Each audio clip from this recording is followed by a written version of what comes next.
Okay, so we're sitting here with Rochelle Veturis. So my first question I have is, who is Rochelle Veturis in a minute or less? I know it's going to be hard for you. It is, because I talk so much, but I can squeeze a lot in a minute. So, okay. Well, no, I'm just a Orange County girl. I'm a woman who loves the Lord, and a fiance now, and someone who just enjoys other people. I have a heart for others, a heart for kids, a heart for animals, a Mac lover, as it says in my Twitter handle, and yeah, a just total social media enthusiast. I love. Okay, so the next question I had for you is, how did you get into social media? I just kind of fell into social media, and it's so funny looking back because I have two younger sisters, and at the time they were the first ones that got an email, and they were the first ones that got on MySpace.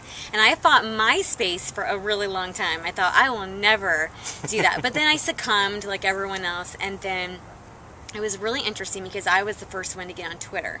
It's kind of made that jump. And I had to give Twitter a few tries, but I heard one of my favorite podcasters always talking about it.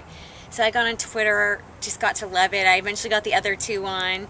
And then I've always been a LinkedIn fan. I just adore LinkedIn. Think it's an ocean of possibilities. And then, of course, I had to get on Facebook. And then just this year, I really got to know and love YouTube through one of my mentors. So being that you're such an expert in social media, what tips and tricks would you give to a social media newbie? Well, okay, let me start with this story again by someone we were just talking of, Scott Stratton. He's on marketing on Twitter. I love this story that he tells. He says, especially authors are very guilty of getting on, especially Twitter, maybe a week or two before their book launches, and then putting a few tweets out, and then they scratch their heads, my book isn't a bestseller, Twitter doesn't work. So it's kind of like a bank. You're going to show up at a bank, put $5 in, and then within a week or two you're going to go over there without putting any more money in, or maybe you put $5 or $10 more in, and then you want to withdraw $5,000. And they say, no, you don't have $5,000. And you walk out of the bank saying, banks don't work. That's nonsensical. So I guess what I would always recommend to newbies is just, first of all the social networks, if one kind of appeals to you more than the others, that's a good indicator. Start there. So if you're thinking Twitter sounds interesting, or maybe I enjoy Facebook more, or LinkedIn, start there. You don't have to be a superstar on all of them right out the gate. We all know that there are hundreds of social networks. So have realistic expectations. Start where your passions already reside first. And then, yeah, don't be afraid to engage. It's not about you. I know that's the first sentence of the Purpose-Driven Life, but it works in social media too. The people that go there and make it about other people and respond to other people, and don't just sit there and spew out their messages and then say, well, no one's getting back to me. And this is another favorite. I have now people that aren't on social media that like to come up to me, well, can you ask your Twitter friends, ask them this. It's like, look buddy, these are the benefits of when you've grown your friends and been there and been present, and they say engagement is a secret sauce of social media. So that's the benefits. You can't expect, like the Scott Stratton example, you can't expect to put nothing in and have all of this to pull out of it. So take a little time, put a little effort in there, and then just see what happens, because the possibilities are endless. You're going to be attracting all kinds of neat opportunities and speaking engagements and special events and interviews and joint ventures, and it's really something truly fantastic. And again, I know people say it's the relationships, but you are just going to meet these people that are so amazing and so sweet and so kind, like yourself, whom I never would have met had it maybe not been for LinkedIn or even Twitter. And, you've made my life richer for it. So it's kind of like by giving, you receive, that old adage. I think the other thing is also, which I tell people, is always use the power of three. Like, don't go over 3 different things. I mean, mine is Twitter, LinkedIn, and blogging. But if I would stretch myself, there's only so much you can do. Okay, one thing that I think is going to be, I think it's important now, but it's going to be more important down the road, is your personal brand. I think a lot of people will talk about it, but I don't think everyone understands it. And I think that's going to really decide the successful from the good from the excellent people. I think down the road, is if you really build your personal brand.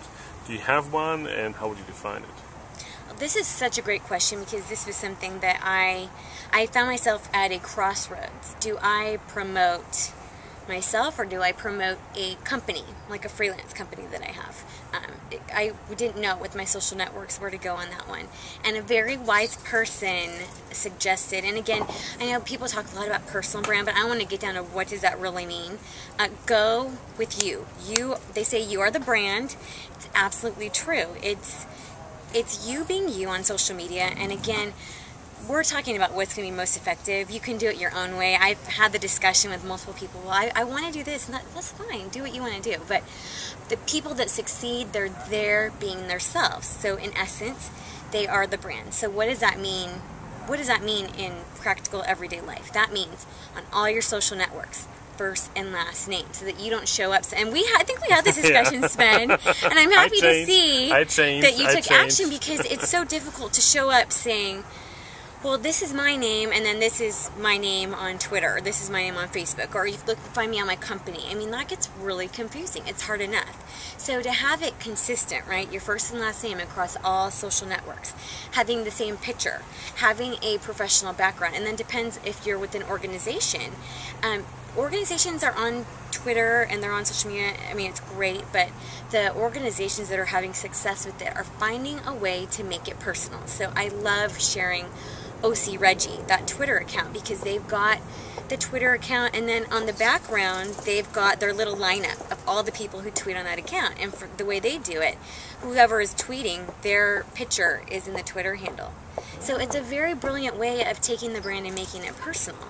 And again, you can do how you want to do it, but I'm talking about how do you make it successful. And it is always about transparency, so you always want to say who's tweeting on that account. So either put that in the bio, or maybe put that in a creative way in the background. And then I love Paul T. Tran. Well, who doesn't love him, right? Yeah. Right, Sven? You know. But I still don't know what he does. But I actually found out recently. Even though, I wouldn't have guessed it until I actually talked to him. Well, he's good. And so think about how he has done it. He's been on there 100% himself. And people are so intrigued by him and just how kind he is, and I think it's him his brand as a person. being secret. It's like Yeah, a secret and there agent. you go. Secret agent, like But if if you want to be you, you're enough, right? Just being you, because you want to attract. You need to attract everyone, but you want to really attract that 20% that's going to know and love and adore you, support you, and buy from you no matter what. If you're selling a product or a service, whatever it is, go after those people. Forget you can't please everyone. Statistically, you can't. So why even try spinning your wheels? So go after the people that know and love and will adore you and support you. And that's who I choose to surround myself with. And so then you build this following that are really after the real you. So then it's a natural extension that they're going to want to work with you professionally, or at least be intrigued. What do you do? And then, it's always nice to have those opportunities coming your way. Then you're not, wearing out your shoe leather, beating down doors, going, doing door to door, or cold calling, whatever you have to do. You don't even have to go there. It's that inbound marketing that HubSpot calls it, but it is attracting those people, and that is the secret to social media. But a lot of people don't get it or don't want to get it, so don't tell. Okay, just to kind of come to the end, I think there's one question which a lot of people, especially like you that give back so much, don't really ask is, how might other people actually be able to help you? That's a very, very good question, and I'll give you just a very short version. Just when you see those tweets, or if you see a video, whether it's for something I've done or my sisters have done, or even LPA, the firm that I work for.